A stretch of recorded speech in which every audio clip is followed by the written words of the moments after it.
امریکی صدر نے بھارت کو فضائی آلودگی کا ذمہ دار قرار دے دیا۔ بھارت ایسا ملک ہے جہاں سانس لینا بھی محال ہے: ڈونلڈ ٹرمپ۔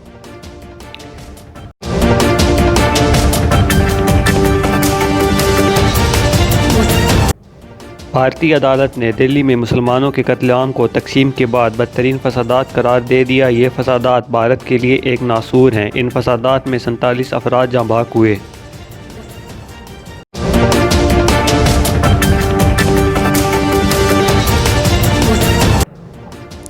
اسرائیلی جنگی طیاروں کی غزہ پر فضائی حملے، بمباری میں درجنوں عمارتیں اور کئی ایکڑ پر محیط فصلیں تباہ ہو گئی۔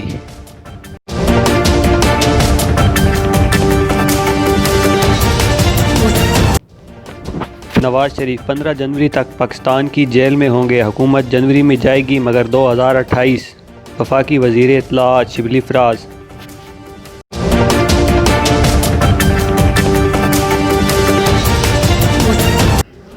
حکومت گھبرائی ہوئی ہے، جنوری سے پہلے ہی چلی جائے گی۔ نائب صدر مسلم لیگ نون مریم نواز کا کہنا ہے کہ عمران خان حکومت میں نہیں اور انہیں ڈمی بنا کر کرسی پر بٹھایا گیا ہے۔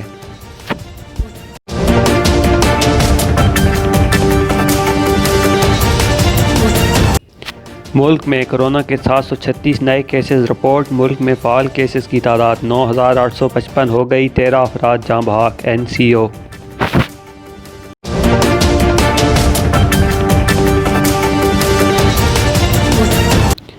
پاکستان نے زمبابوے سے سیریز کھیلنے کے لیے بھرپور تیاریاں شروع کر دی۔ آج پریکٹس میچ۔ تمام کرکٹرز اور معاون سٹاف کا کرونا ٹیسٹ کلیئر۔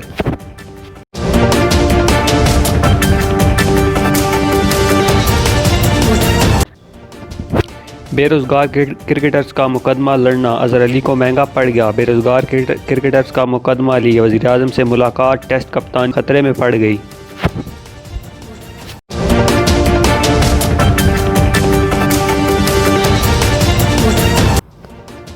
عبداللہ شفیع، رکی پونٹنگ اور بابر اعظم کے نقش قدم پر چلنے کے خواہاں۔ بابر اعظم کے ساتھ ملنا اور ان کی کپتانی میں کھیلنا بہت اچھا لگا۔